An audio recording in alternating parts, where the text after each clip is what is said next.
성경 열왕기상 19장 말씀을 같이 보도록 하겠습니다. 19장 1절부터 12절까지의 말씀인데요.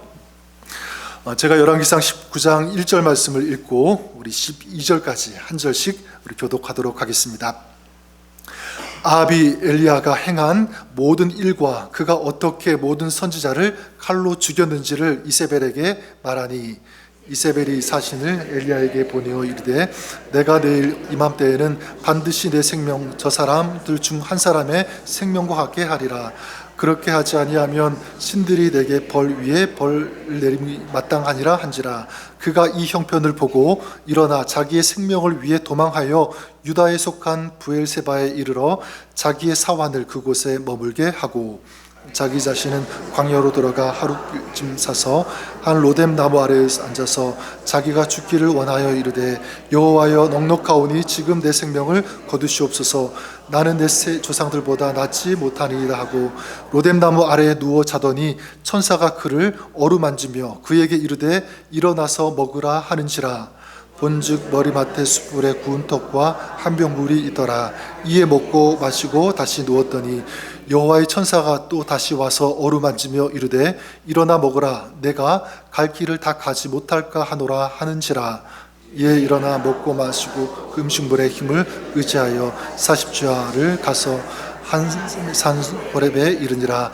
엘리야가 그곳 굴에 들어가 거기서 머물더니 여호와의 말씀이 그에게 임하여 이르시되 엘리야야 내가 어찌하여 여기 있느냐. 대답하여 내가 만군의 하나님 여호와께 열심히 이별을 하오니 이는 이스라엘 자손이 주의 언약을 버리고 주의 제단을 헐며 칼로 주의 선지자들을 죽였음이오며 오직 나만 남았거늘 그들이 내 생명을 찾아 빼앗으려 하나이다.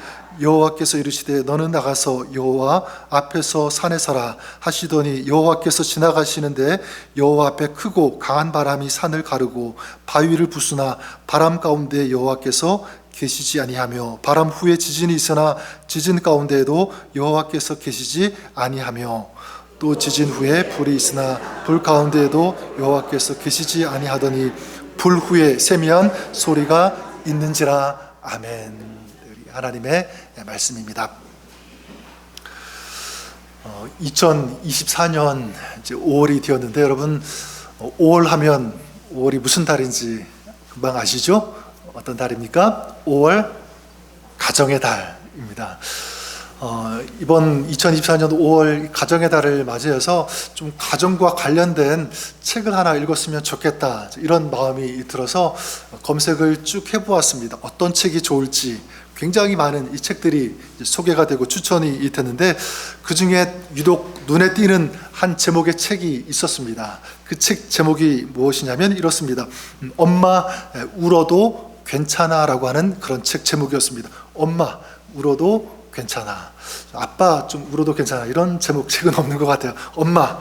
네, 저는 이 책의 그 저자를 이렇게 찾아보니까 이분이 그 중학교 교사로 재직을 하는 그런 분이었습니다. 그 시절에 우리 아이들을 보면서 가정의 문제 때문에 굉장히 어려움을 겪고 있는 그런 아이들을 보면서 가슴 아파하고 고민하면서 어떻게 하면 이 가정의 이 어려움들을 좀 풀어줄 수 있을까, 해결할 수 있을까 굉장히 고민을 많이 했던 것 같아요.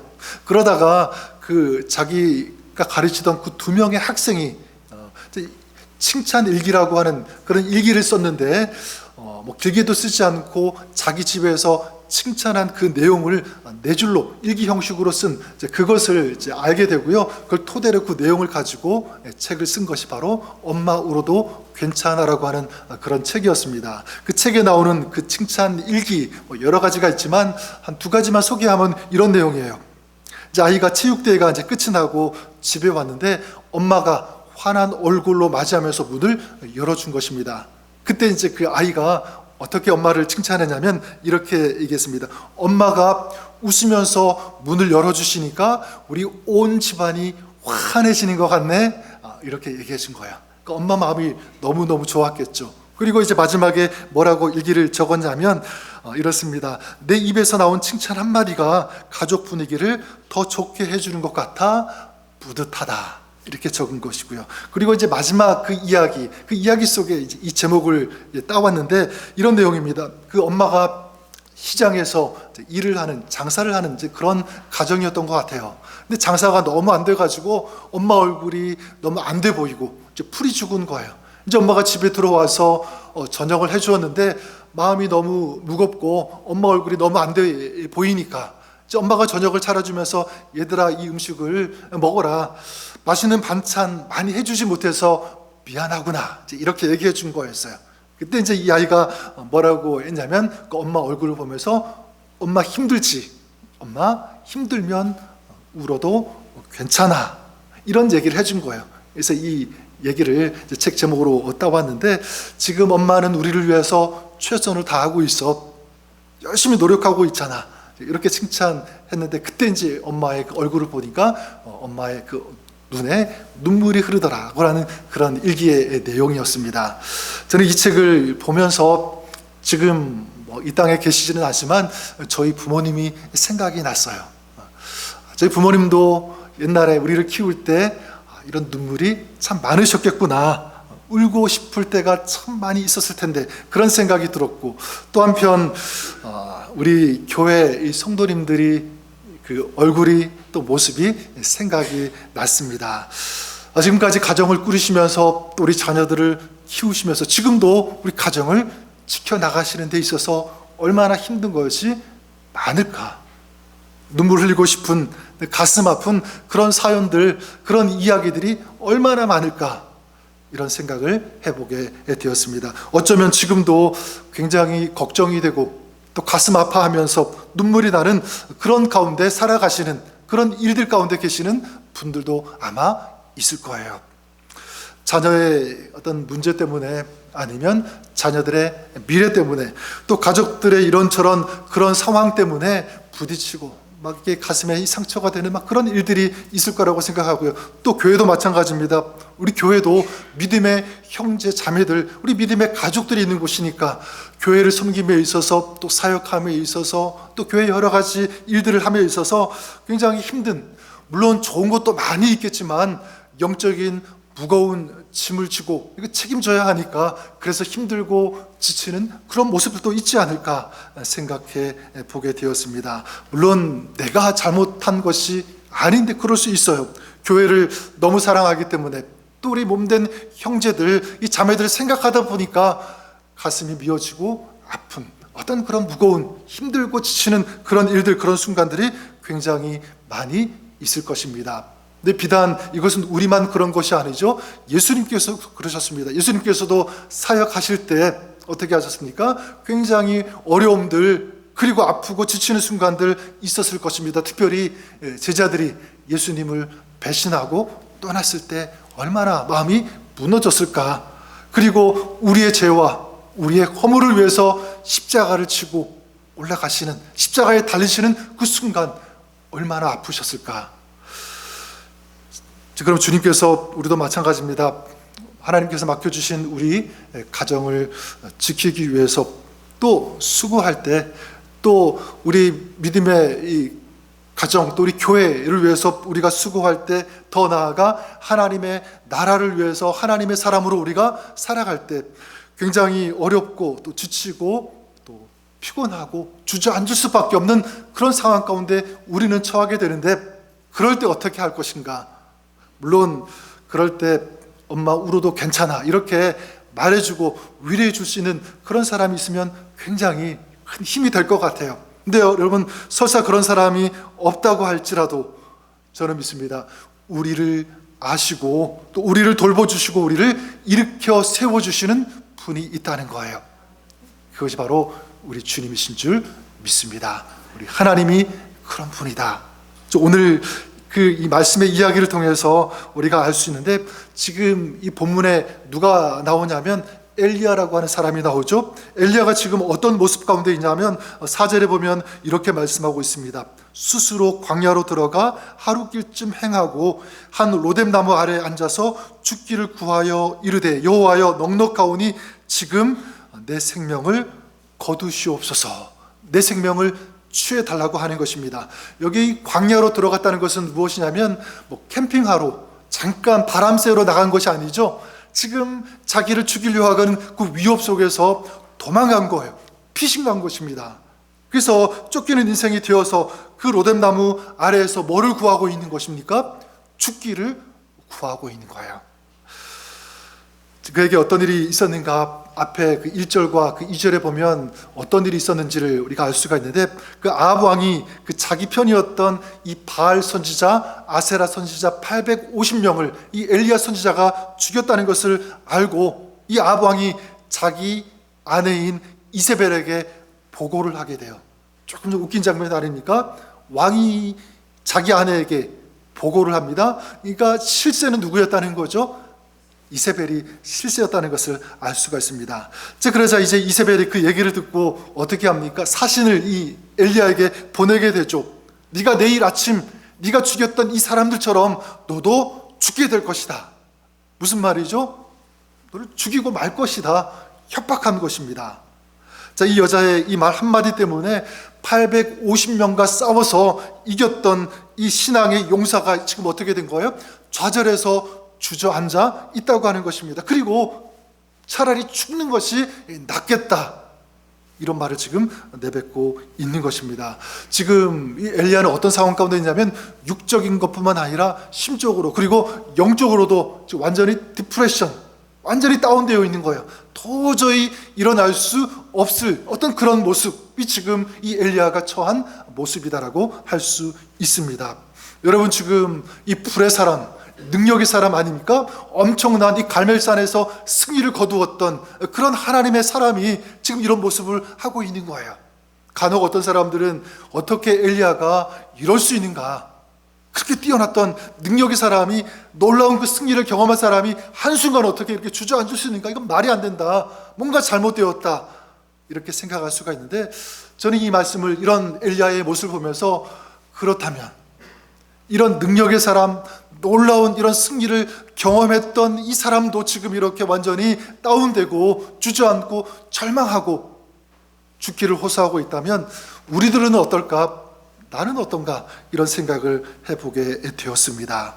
여러분, 우리도 마찬가지죠. 엘리야가 그랬다면 우리가 가정을 지키는 데 있어서, 또 하나님의 일을 하고 수고함에 있어서 우리도 이런 영적인 공격들을 받을 수 있다는 것입니다. 핍박받을 수 있고요. 그리고 우리의 인생과 우리의 삶과 마음, 우리의 신앙이 완전히 위축되어지는 그런 순간 우리도 맞을 수 있다는 것을 생각해 보게 됩니다. 또한 엘리야가 그랬던 것처럼 지금 이 엘리야 다른 일을 한 것이 아니라 하나님의 그 편에 서서 주님의 그 나라를 위해서 싸운 거잖아요. 수고한 거예요. 사역한 것입니다. 그런 다음에 지금 위축되고 지치고 낭망되는 그런 순간을 맞이했다면 우리도 그런 거예요. 내가 뭐 잘못해서가 아니라 우리도 주님의 일을 하고 하나님의 나라를 위해서 수고하고 사역할 때, 아까도 얘기했지만 좋은 것도 물론 있어요. 은혜가 되는 것도 있습니다. 하지만 그렇지 못할 때도 있다. 더 힘들게 하고 내 마음을 아프게 하는 그런 순간들, 그런 일들 얼마든지 만날 수 있다는 것을 생각해 보게 됩니다. 자, 여러분, 정말 감사한 것은 무엇이냐면 하나님께서 그때 가만히 계시지 않는다는 사실입니다. 우리 아까 찬양했던 것처럼 하나님께서 우리가 그런 순간에 있다면, 그런 상황 가운데 있다면 하나님께서 뭐를 하시냐면 그때 우리를 위해서 하나님께서 일하시는 줄 믿습니다. 구체적으로 어떻게 일하시냐면, 네, 그래요, 하나님께서는 우리를 일으켜 주신다, 세워 주신다라는 것입니다.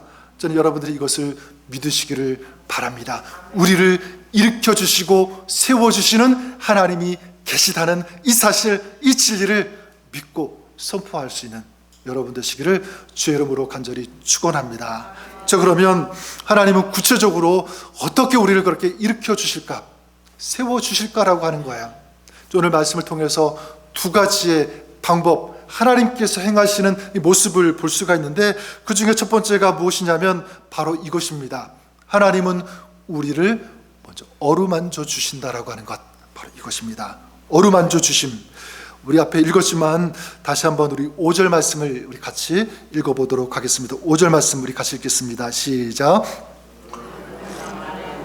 자더니 천사가 그를 어루만지며 그에게 이르되 일어나서 먹으라 하는지라. 자, 하나님께서 천사를 보내셨죠? 천사를 보내셨다는 것은 뭐냐면 거기 하나님의 마음이 담겨 있는 것이고 하나님께서 하셨다라고 볼 수가 있습니다. 자, 어떻게 하셨냐면 그를 어루만져 주셨다 이렇게 말씀하고 있죠. 그리고 7절에도 또 한 번 말씀하십니다. 여호와의 천사가 또 다시 와서 어루만지며 이르되 일어나 먹으라 내가 갈 길을 다 가지 못할까 하노라 하는지라. 어떻게 하셨습니까? 어루만지셨어요. 그리고 먹을 것을 주셨다. 저는 여기서 이 어루만지며라고 하는 이 표현이 너무너무 가슴에 와닿습니다. 영어 성경으로 보면 그냥 터치라고 되어 있는데 이 터치라는 말이 좀 마음에 터치가 안 되는 것 같아요. 저 같은 경우는 저는 터치라는 말보다 우리말 어루만지며 이게 더 마음에 와닿습니다. 여러분, 이 어루만졌다라고 하는 것, 이것은 단순히 접촉의 의미만 있는 것이 아니에요. 이 어루만졌다는 것은 무엇이냐면 어루만지기 위해서 그 사람이 처해 있는 그 상황 가운데 하나님이 직접 오셨다는 것이죠. 그리고 어루만져 주시기 위해서 가장 가까이 찾아오셨다는 거예요. 그리고 만지신 것입니다. 또한 어루만졌다는 것은 뭐냐면 단순한 터치가 있는 것이 아니라 거기에 의미가 담겨 있는 것이죠. 하나님의 마음이 담겨 있는 행동이 뭐냐면 어루만진 거예요. 어루만지는 거기에 어떤 하나님의 마음이 담겨 있을까요? 여러 가지가 있겠지만 이건 것, 나는 너를 믿는다. 나는 너를 존중한다. 그리고 나는 너를 사랑한다. 이런 마음으로 만져주실 거라고 저는 믿습니다. 저는 이게 굉장히 감동이 되고요. 눈물이 납니다. 왜냐하면 여러분, 지금 엘리야가 로뎀나무 아래에서 죽기를 호소하고 있는 이 모습을 하나님께서 보시고 계시는데, 이런 상황이라면 여러분이 하나님이라면 어떻게 하겠습니까? 너 정신 차려라. 갈멜산에서 너 승리했던 엘리야 맞느냐? 왜 이러고 있느냐? 그 여자 말 한마디 때문에 이러고 있느냐? 정신 차려. 막 이렇게 호되게 질책하고 책망하고 막 야단치지 않으셨을까? 이게 맞는 거예요. 그렇죠? 그리고 너 안 되겠구나. 너는 이제 실패자야. 아무것도 할 수가 없어. 실망했다. 이렇게 말할 수가 있는데 우리 하나님은 그렇게 하지 않으셨다는 거죠. 야단치지 않으셨어요. 다만 어떻게 합니까? 하나님은 어루만지신 줄 믿습니다. 그리고 먹을 것을 주신 거예요. 언제까지? 엘리야가 다시 일어날 때까지 그렇게 하신 거죠. 그리고 결국 엘리야가 일어나서 40일 동안 밤낮 이제 걸어서 호렙산까지 가게 되는 이 모습을 보게 됩니다. 저는 이런 하나님의 이 방법이 우리의 가정에서도 적용이 되고 또 회복이 되었으면 좋겠다, 이 마음을 가져보게 됩니다. 여러분, 저는 이 말씀을, 이 하나님의 이 방법을 보면서 저 자신을 돌아봅니다. 우리 가족들, 우리 자녀들이 잘못했을 때, 뭔가 어떤 잘못된 일을 했을 때, 실패했을 때 막 다그치고 야단치고 왜 이렇게 해? 막 그렇게 하는 저의 모습들, 이게 막 이게 쫙 떠오르더라고요. 저는 다시 한번 생각하는 것은, 좋은 부모는 어떤 부모일까 이렇게 생각해 보니까 다른 것 아닌 것 같아요. 우리 자녀들이 조금 안 될 때, 실패했을 때, 그럴 때 다그치는 것이 아니라 너 왜 이러고 있니? 너 정말 제대로 하고 있는 거 맞아? 막 이렇게 막 야단치면서 책망하면서 그런 것이 아니라 그냥 어루만져줄 수 있는 그런 부모가 아닐까. 또 할 수만 있다면 맛있는 것 이렇게 챙겨줄 수 있는 그런 부모. 부부와의 관계도 저는 마찬가지라고 믿습니다. 좋은 배우자는 어떤 배우자일까? 우리 남편이 아니면 우리 아내가 실수할 때 있죠. 실패할 때 있을 것입니다. 보통은 우리는 그런 경우에 어떻게 합니까? 막 책임 추궁해요. 이것 때문에 왜 이렇게 했어? 잘못했지? 그러는데 그러지 않고 어떻게 해요? 하나님께서 그러셨던 것처럼 그냥 어루만져주는 거죠.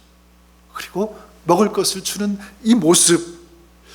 제가 그 고등학생일 때 제가 몸살 감기를 앓아가지고 한 이틀 3일 동안 꼼짝 못하고 누워 있었던 그런 적이 있었습니다. 그러니까 좀 비몽사몽이죠. 약도 먹었으니까 막 정신이 왔다 갔다 하는 그런 상황인데, 잠을 자고 있었는데 어느 순간 뭔가 느낌이 이상하게 짠하는데 따뜻한 것 같기도 하고 시원한 느낌이 나는 거예요. 눈을 떠보니까 저희 어머니가 손을 제 머리에 얹고 계신 거였어요. 저를 위해서 기도하셨던 것 같아요. 빨리 나으라고. 근데 저는 그 순간, 물론 당장 일어날 수 있는 그런 체력이 아직 안 되죠. 회복이 안 되었으니까, 또 제대로 먹은 것도 없었으니까 힘은 약한데, 이상하게 그 마음만큼은 금방 막 일어날 수 있을 것 같은, 벌떡 일어나서 막 뛰어갈 수 있는 막 그런 마음, 그런 용기, 그런 힘이 나는 거예요.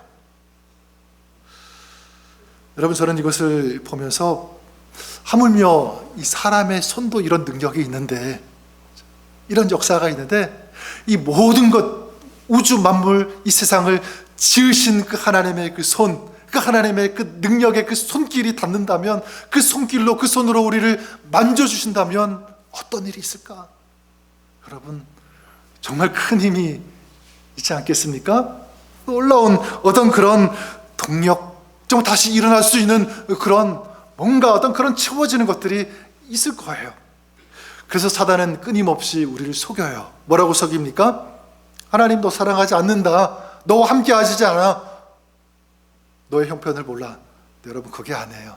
여러분, 오늘 엘리야가 처한 이 로뎀나무 아래 하나님께서 찾아가 주셨던 것처럼, 그리고 그를 그 사랑의 손으로 만져주셨던 것처럼, 하나님은 오늘 우리에게 찾아오셔서 우리의 모든 것들을 아시고, 또 그 전능의 그 능력의 손으로 우리를 쓰다듬어 주시고 만져주시는 좋으신 분이 우리 하나님 아버지신 줄 믿습니다. 그러면 이 사실을 우리가 믿는다면 우리는 용기를 낼 수가 있고 힘낼 수 있고 다시 일어날 수 있는 줄 믿습니다. 또한 우리 하나님께서 어떻게 일으켜 세워주시는가, 두 번째 이 방법은 무엇이냐면 바로 세미한 음성이다, 이렇게 말씀드리고 싶어요. 세미한 음성으로 일으켜 주신다. 로뎀나무에 쓰러져 있던 이 엘리야가 이제 하나님께서 어루만져 주시고 음식을 주심으로 말미암아 일어나게 되죠. 그리고 호렙산까지 40일 동안 이제 가게 됩니다. 근데 말씀 보니까 그게 끝이 아니에요. 여전히 엘리야는 동굴 속에 들어가 있습니다. 그러니까 완전히 아직 회복되지 않았다라고 볼 수가 있는데, 그때 이 호렙산에서 하나님께서 이 엘리야를 위해서 한 가지 더 준비하시고 그것을 행하시는 것을 볼 수가 있는데요. 그 말씀이 바로 11절과 12절 말씀입니다.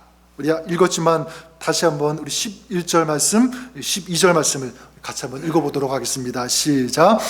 여호와께서 이르시되 너는 나가서 여호와 앞에서 산에 서라 하시더니 여호와께서 지나가시는데 여호와 앞에 크고 강한 바람이 산을 가르고 바위를 부수나 바람 가운데 여호와께서 계시지 아니하며 바람 후에 지진이 있으나 지진 가운데에도 여호와께서 계시지 아니하며 또 지진 후에 불이 있으나 불 가운데에도 여호와께서 계시지 아니하더니 불 후에 세미한 소리가 있는지라.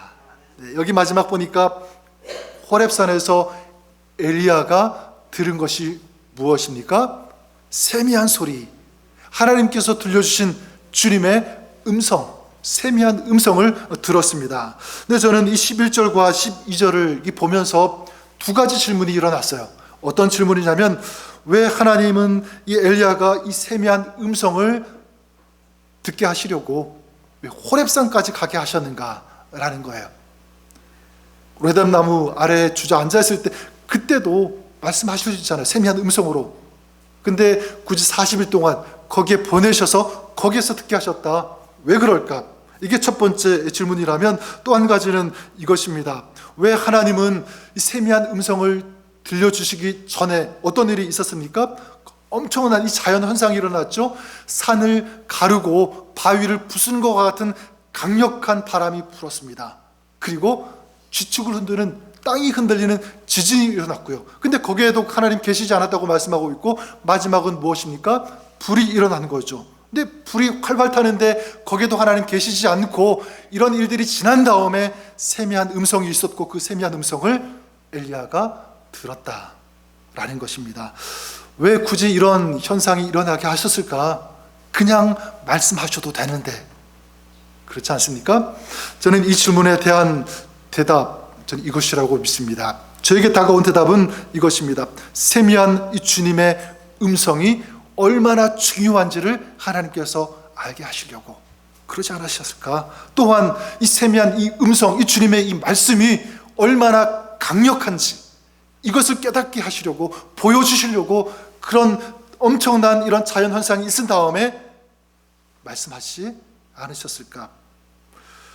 호렙산은 여러분 어떤 산입니까? 호렙산은요, 과거에 모세가 이제 광야로 도망가서 양치기를 하고 자기의 그 정체성, 어떤 그 자기의 존재 가치를 다 잃어버리고, 그리고 무능력하다고 생각하고 양을 치면서 일하고 있을 때 하나님께서 이 호렙산에 나타나셔서 말씀하셨고, 그 하나님의 말씀, 그 음성을 들었던 그 장소가 호렙산 아닙니까? 거기서 하나님의 그 음성을 들었을 때 어떻게 합니까? 이 모세는요, 회복한 거죠.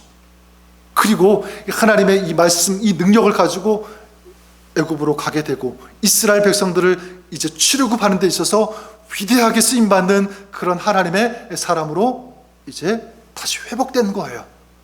무엇을 통해서? 그 출발은 무엇입니까? 바로 하나님의 음성, 하나님의 말씀. 그 장소에 지금 엘리야가 서 있는 거죠. 거기서 하나님께서 지금 말씀하신 거예요. 봐라, 이 하나님의 말씀, 이 음성이 너를 변화시킬 수 있다. 너의 인격과 너의 생각과 너의 신앙과 너의 모든 것을 뒤집어 놓을 수 있는 중요한, 그게 하나님의 말씀이다. 자, 이것을 다시 한번 깨닫게 해주시기 위해서, 가르쳐 주시기 위해서 호렙산에 서게 하시지 않았을까?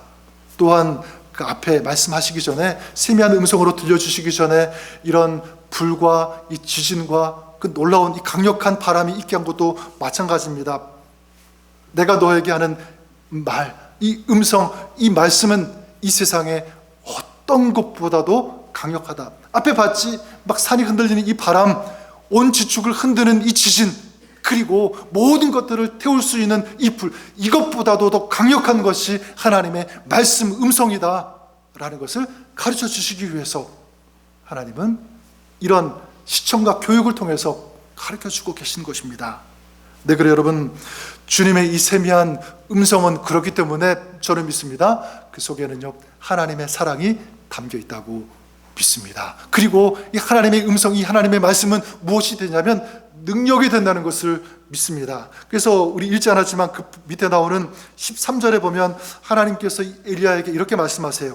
엘리야야, 내가 어찌하여 여기 있느냐, 이렇게 말씀하십니다. 여러분, 네가 어찌하여 여기 있느냐, 이런 투로 지금 하나님 말씀하시는 것이 아니라고 생각합니다. 지금 책망하고 막 조롱하고 다그치는, 또 비웃으시는 어떤 그런 투로 말씀하시는 것이 아니라 네가 어찌하여 여기 있느냐, 지금 다시 일깨워 주시는 거예요. 네가 여기 이렇게 주저앉아 있을 그런 사람이 아니다. 너는 그런 존재가 아니야. 너는 그렇게 쓸데없는 그런 가치, 저기 무너진 그런 존재가 아니라 너는 정말 놀라운 일을 감당할 수 있는 그런 사람이야. 그거 잊으면 안 돼. 그게 너의 존재야. 이걸 깨닫게 해주시기 위해서, 일깨워 주시기 위해서, 다시 이것이 이 가치가 살아나게 하시기 위해서 네가 여기 어찌하여 있느냐, 이렇게 말씀하시는 거죠. 너는 절대로 무능력하지 않다. 저는 하나님께서 우리에게도 이렇게 세미한 음성으로 말씀하실 때가 있다고 믿습니다. 언제 그렇게 말씀하실까요? 마찬가지예요. 여러분, 우리가 또 특별히 하나님의 사람이, 또 하나님을 믿는다고 하는 믿음의 사람이 내가 패배했다고 생각할 때, 나는 안 된다고 생각할 때, 나는 무능력하다고 생각할 때, 그래서 주저앉아 있을 때 하나님은 동일합니다. 네가 어찌하여 여기 있느냐 말씀하시는 거예요. 음성을 들려주시는 것입니다. 또한 하나님의 이 사람이 잡혀서는 안 될 그런 생각에 잡혀서 살아갈 때, 어떤 생각입니까? 두려움일 수 있겠죠. 그리고 근심, 이 걱정, 그리고 하나님의 말을 듣는 것이 아니라 자꾸만 세상의 어떤 그 음성과 그 메시지를 들으면서 따라가는 어떤 그런 잘못된 삶을 살아갈 때 하나님 말씀하세요. 네가 어찌하여 여기 있느냐. 여러분, 우리가 그런 음성을 듣는다면 우리가 어떤 상황 가운데 있든지 우리는 일어날 수 있다고 믿습니다. 힘을 얻을 수 있는 거예요. 그리고 그 상황 가운데 엘리야가 그랬던 것처럼 다시 박차고 일어나서 달려갈 수 있는 그런 인생, 그런 믿음의 사람의 삶을 살 수 있게 되는 줄 믿습니다. 저는 2주 전 지난번에도 말씀드렸지만 그 올레이션 처치 ANA 이 5개 그 온누리 교회 목사님들과 함께 콜로라도 덴버에 이제 그래서 가서 거기서 만남의 시간을 이제 가졌는데 2번째 날인가요? 한번 이제 다른 곳으로 이제 이동을 하게 되는데 이제 밴을 타고 5분, 6분이 이제 한 차로 이제 움직이게 되는데 그때 이제 그 운전을 하시던 어떤 목사님이 찬양을 하나 틀어주셨어요. 어떤 찬양이냐면 그 충만이라고 하는 제목의 찬양이었습니다. 충만. 근데 저는 전에 이 찬양 들은 적이 있는데 오랜만에 들은 것 같아요. 근데 그 찬양을 듣는데 굉장히 감동이 되고 은혜가 되었습니다. 왜냐하면 그 말씀 가사 한마디 한마디가 저에게 말씀하시는 주님의 음성 같았어요. 저에게 주시는 말씀 같았습니다. 그래서 그 이후에 계속해서 하루에 아마 몇 번씩 이 찬양을 들었던 것 같아요. 어제도 몇 번 이렇게 들었는데 저는 이 찬양을 그 작곡하신 그 목사님의 이 간증도 이제 이어서 찾아보고 이제 들었는데 보니까 이 목사님이 어릴 때 굉장히 고생을 많이 하셨더라고요. 얼굴을 보면 그렇지 않은데 이분이 그 어릴 때 가정이 힘들어가지고 막 그 신문도 돌리고 그 다음에 구두 닦기도 하고 그렇게 자랐습니다. 근데 나중에 이제 어른이 되고 결혼했는데 또 사역도 하는데 굉장히 큰 어려움이 이 목사님에게 찾아오는 거예요. 어떤 일이었냐면 이분이 사역도 하고 학원에서도 가르치고 또 학생들을 가르치다 보니까 아무래도 이 목을 많이 쓰니까 목이 그만 고장이 난 거예요. 병원에 찾아갔더니 이건 수술해야만 한다. 이건 목을 사용하는 사람에게 수술한다는 것은 굉장히 큰 어떤 그런 거 아니겠습니까? 근데 자기만 아프면 뭐 그래 괜찮은데 또 무슨 일이냐면 같은 그 시점에 그 자기 둘째 아들이 폐렴에 걸린 거예요. 세 아들 중 이 자녀 중에서 둘째. 그러니까 폐렴에 걸렸으니까 또 수술해야 되니까. 근데 거기다가 또 무슨 일이 있었냐면 그 어머니가 첫째와 그 아이들을 좀 돌봐주고 계셨는데 그 어머니가 무릎이 고장이 나가지고요. 어머니도 이 무릎 수술을 받아야 된다라고 하는 진단을 받으신 거예요. 이 목사님이 너무너무 힘들어가지고 막 낙심이 돼가지고 어떤 그 주차장에 파킹을 해놓고 거기에서 풀이 죽어가지고 낙심하면서 한숨을 쉬면서 그러고 있었다는 거죠.